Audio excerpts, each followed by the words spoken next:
Namaskar. Hello and welcome to PGurus channel. I'm your host Sree Iyer. Today I have a brand new guest and a brand new concept. Why this concept needs to be implemented and what it is about, I'm going to let the guest explain. But let's first welcome Dr. Archana Purushotham of Agastya Gurukulam. Archana ji, namaskar and welcome to PGurus channel. How are you? Namaskaram. Very Shubha Navaratri to you and your viewers.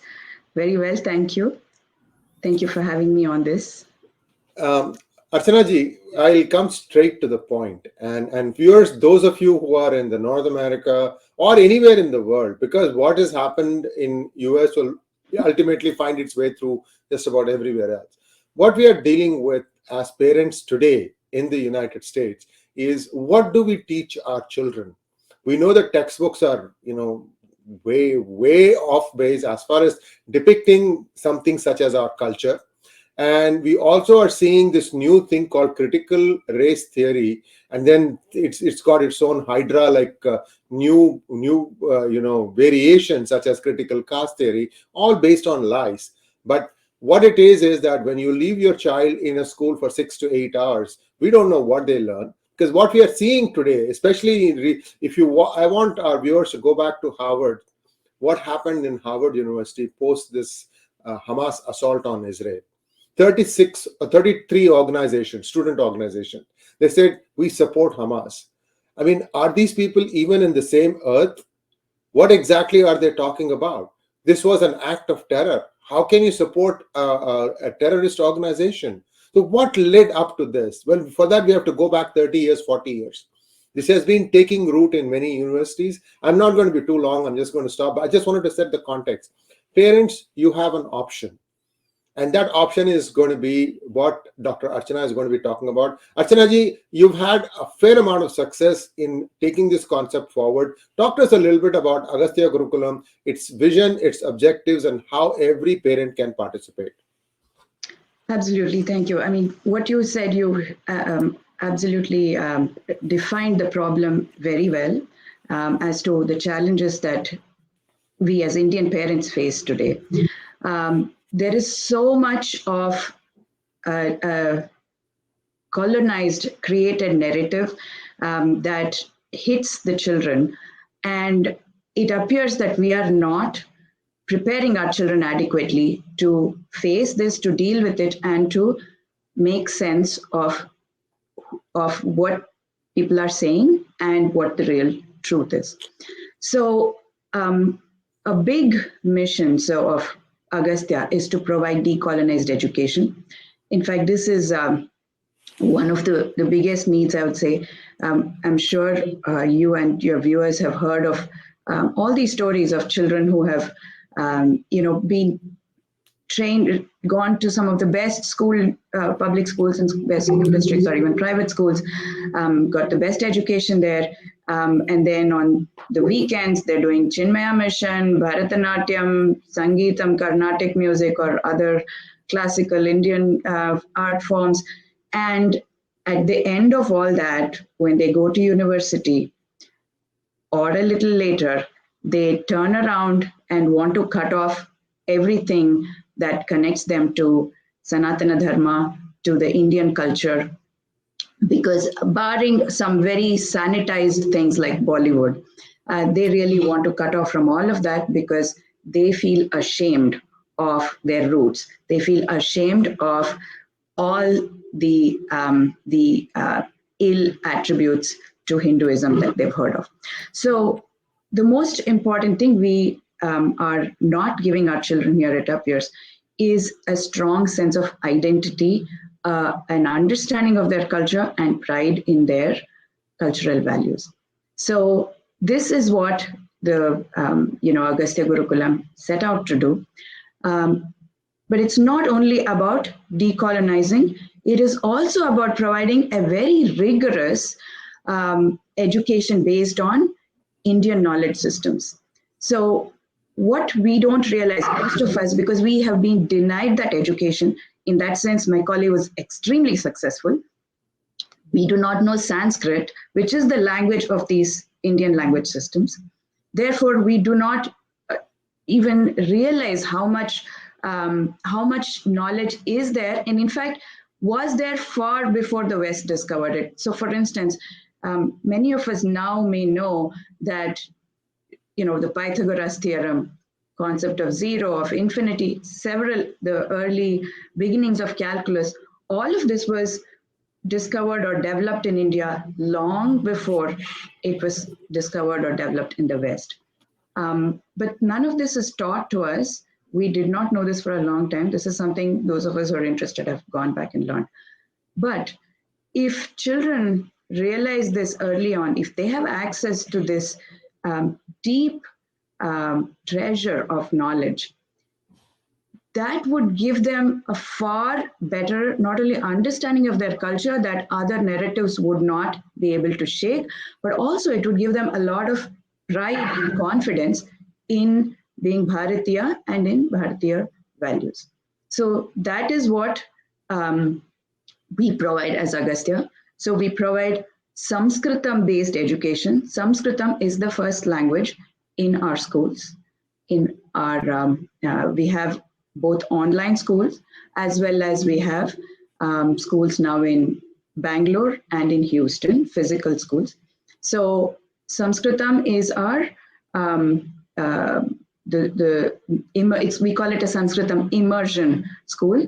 So and then we use teaching of Ganitam, Vijnanam. All of these are based on references from the Shastra. So we cover the entire modern curriculum, but we actually use, for instance, Bhaskaracharya's Leelavati or Shilpa Sutras as the source text for several of these concepts. Where there are concepts that are not covered in these texts, we then use the modern curriculum to cover it. So we have a rigorous, in fact, we call it a STEM and Sanskrit Gurukulam, because a lot of our traditional Indian knowledge systems are very heavy in STEM. So we teach, the rigorous Ganitam, Vijnanam, also language. So all our children learn 3 languages, which is Sanskritam, English, and we also insist that they learn their Matrubhasha. Some children opt for Hindi instead, and we allow that. But we even have classes, for instance, where there may be only 1 or 2 children learning a particular bhasha. But we believe in it so much that we still provide those languages. And in addition, we also have now Indian knowledge systems. Indian culture is very holistic. It's not, although STEM is highly developed, you don't ignore or neglect the arts either. So we also provide electives which are based on various art forms. Also games. So for instance, chess is an elective. We provide music as well as in different, depending on where it is. We have we have provided Kalaripayattu to some previously to our online students. Now it's only available in person. Also Bharatanatyam, musical instruments. So different art forms, also painting, Madhubani and Worli and other Indian forms of art. This is also taught. So these are all what Agastya offers. And what we have seen is that this makes a big impact. Now, Agastya has been doing full-time schooling for the last 3 and odd years. So it's about 3.5 years now. We started with the school year in 2020, and serendipitously at that time, it was the time of the pandemic, so people were looking to go online. So we started at that time. So now we have 3 years of full-time online schooling behind us. And this year we've started the 2 physical schools that I already mentioned. I also neglected to mention that we have yoga as well as part of our dinacharya in the schools. So typically the day starts with yoga abhyasa. There's also something we call kanthasthikaranam, that is memorization. Now, this has been really sort of pushed aside by the West, by the Western education system. But in the traditional Indian system, it was given a lot of importance, and we believe that there is value to this because very early in life, children are excellent at memorization. They're like sponges, actually. And you would have noticed that with, the 3 and 4-year-olds, 5-year-olds. They don't understand anything, but you can have them memorize a long shloka just by listening. So this is a very valuable skill, and so we start with memorization being a major part of the curriculum. This is only for Sanskritam, but also some memorization of poetry in the other languages they're learning. And then the day moves on after about the first period of Kanthastikaram. The day moves on to the other regular classes. Typically, the arts are offered in the afternoon or after school. This is what a day looks like. So let me ask you a simple question. Is this a complement to an existing school system where they are going to school and they are finding this thing after hours, or is it an alternative to the existing school? Like, for example, how early can a child start at Agastya Gurukulam? Yeah, this is an alternative to the school system. So what happens is if your children are going to public school, they are getting, you can calculate the number of hours a day they're getting of the other narrative, the other influences. And then if you only do this after school, there's only so far you can get with it. We still offer a co-schooling program. This is for children who are enrolled in other schools. It is conducted on the in the evenings, online, as well as at our physical campuses. Sometimes it's done on the weekends instead of online. Instead of on the weekday evenings, depending on the convenience of the children and the parents.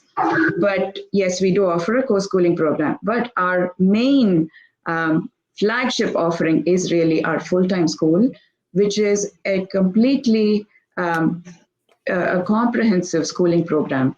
It's not for co-enrollment. It runs during regular school hours. So, for instance, our Houston campus goes from 8:30 a.m. to 3:10 in the afternoon. So this is a normal, regular school day. And again, as I was mentioning, there's a challenge when you send them to regular school and put them in our co-schooling program, because regular public schools. So if you're looking at what schools, what you should look at from a school as a parent, what would I look for? One is I look for a good education, a rigorous, good education in STEM and in other subjects.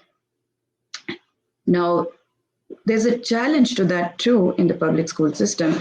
You might be aware of the move in California to remove calculus from the high school curriculum, because when you're looking for equitable outcomes, then one way to achieve it, one easy way to achieve it, dump it down. Yeah. Is to actually dump it down, get rid of difficult portions of your curriculum, and that makes it easier to get equitable outcomes. So that seems to be the way California is trying to implement it. And that California typically is the trial ground for things that then are introduced across the nation. So it wouldn't be surprising if this became a nationwide phenomenon and these kinds of advanced STEM topics are taken out of the curriculum. So parents may not even realize this is coming. So that's something to be aware of in terms of the first goal that most parents have, which is that they have a very good secular education. The second issue is it's not only what the schools are teaching them, but also what they're, it's not only what the schools are teaching them consciously, formally, but also what children are unconsciously or subconsciously imbibing from the school system. So for instance, there are several cultural values which are very much in conflict with what we typically believe and follow in Bharatiya families and Bharatiya communities. For instance, the value of family, the value of interdependence. The typical cultural narrative in the US is that by the time children are getting done with high school, they're dying to get out of home, right? Parents are actually a problem. They want to get as far away from them as possible. Now that is very puzzling to those of us who have grown up in a different culture. I cried when I had to leave home, right, the first time, and many of my friends did. We didn't want to leave our parents and move, but we did it because we had to. But it's really flabbergasting to think how these children are conditioned to believe that you need to get out of home, and that's your sort of sign of having arrived in this world. That's your freedom. It really is not a natural thing. So this is conditioning. And this kind of conditioning, again, you cannot stop it when it's all around your children. They imbibe it. And they're actually also told negative things. We all know the typical things that are taught about India: sati, caste, cow. This is all that India and Hinduism are. So this is what they imbibe. Pick the worst and then show that. Yes, absolutely. Pick the worst and show that. So this is what you get in the public school system and also in the private US school system. There, of course, private US schools, several of them also overtly teach other religion. Now, I must clarify here that in Agastya, we do not actually teach religion as such. We are not a Veda Patishala. We don't have classes for learning shlokas or learning the Bhagavad Gita. No, we are about producing the best among doctors, engineers, thinkers, perhaps future political leaders, businessmen. We're all about equipping children with the best secular, for a lack of a better word, the best knowledge to take on various challenges that this world throws at them. We add to that, in addition to everything, we add to that a very strong sense of identity, which also gives them confidence. So that was a very long answer to your question, Sree. But yes, it is a full-time schooling. And the reason we have it as a full-time schooling is really because of all that I told you that is in the public school system. Sorry, I didn't mean to scare you. I was just trying to make sure that I was not muted. There was a mic in front of my computer, so I couldn't see it properly. So one thing is, so the child starts here, and then at some point they need to join the mainstream. What is the mainstream path that we provide from Agastya Gurukulam? Yeah, that's a very important question. So currently, Agastya Gurukulam has only up till the 8th standard. So you were asking at what age we take children in. Yes, we have part-time programs for preschoolers and kindergartners. We take in children typically from the 1st standard in the Indian system. In Houston alone, we take children in at kindergarten level, because here typically schooling starts with kindergarten. So, and then we go till 8th grade. After 8th grade, children who have studied in Agastya have either transitioned to regular schools or they continue homeschooling. And so far, they have not had problems. On the contrary, we have had, with some limited examples, we've had great success. So 𝗣𝗚𝘂𝘆 𝗢𝘂𝘆, who is one of my co-founders of Agastya Gurukulam, her children, although we did not have Agastya in existence then, but this model of schooling was what she implemented for her children at home. And they had spectacular success, as you know, in getting into universities, Stanford, Georgia Tech, for the top streams. So we have had some success there, and we have other children also who have done some time in Agastya and then have gone on to have gone on to very good universities, also done very well in high school. So how do we prepare them for mainstreaming? To be honest, we really don't have anything that would be inadequate for the high school system. So we're covering the math and the science that they need. They're learning English at their grade appropriate level. So if you have these in place, you pretty much are set for high school. Yes, there is a difference in that we teach history with a lot of, because we are talking about decolonizing. Our history is very heavy with India, and so is our geography. But US history and world history are taught quite exhaustively in the high school, at the high school level. And so children don't face any challenges with that. Rather, what they have are additional languages that they would not have learned if they were in the regular school system.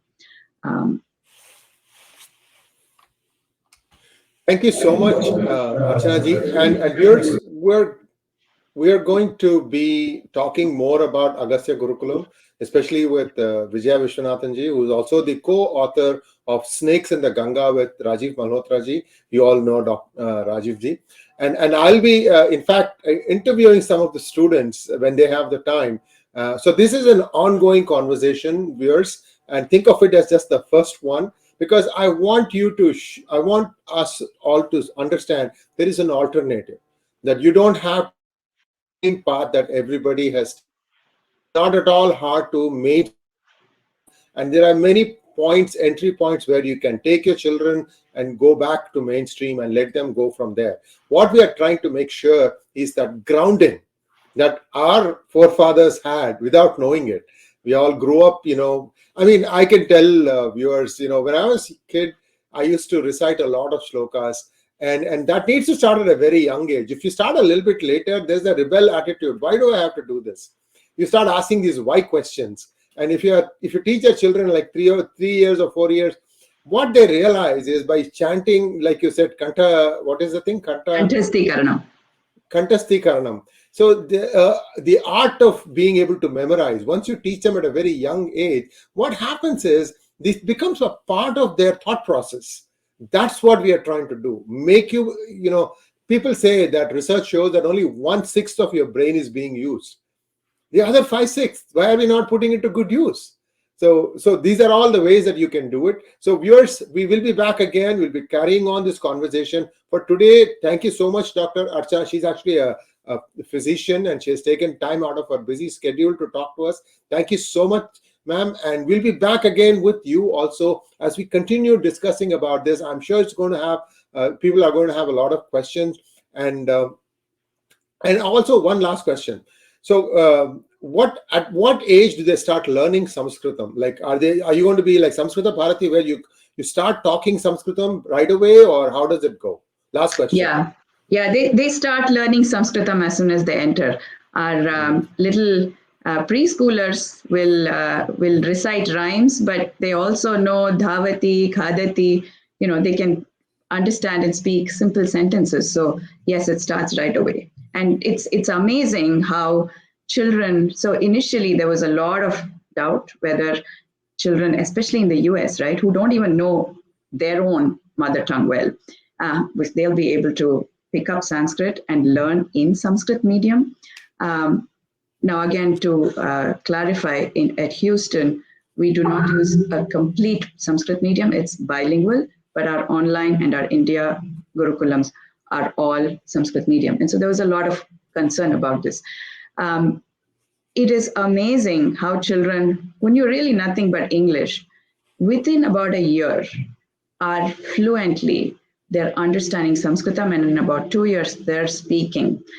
It's just truly amazing, and you only have to see that. So there's no question, no doubt whether Sanskrit is a viable medium of education. Absolutely it is, and it helps children pick up other languages very fast.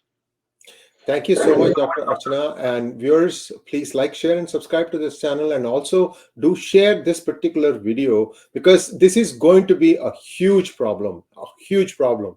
If you are not going to be learning calculus, I mean, calculus is so embedded as part of our lives. Why do you want to deny your child something as basic as understanding how the world works? So thank you so much. And viewers, will be back again with more news on this. Do like, share, and subscribe to our channel.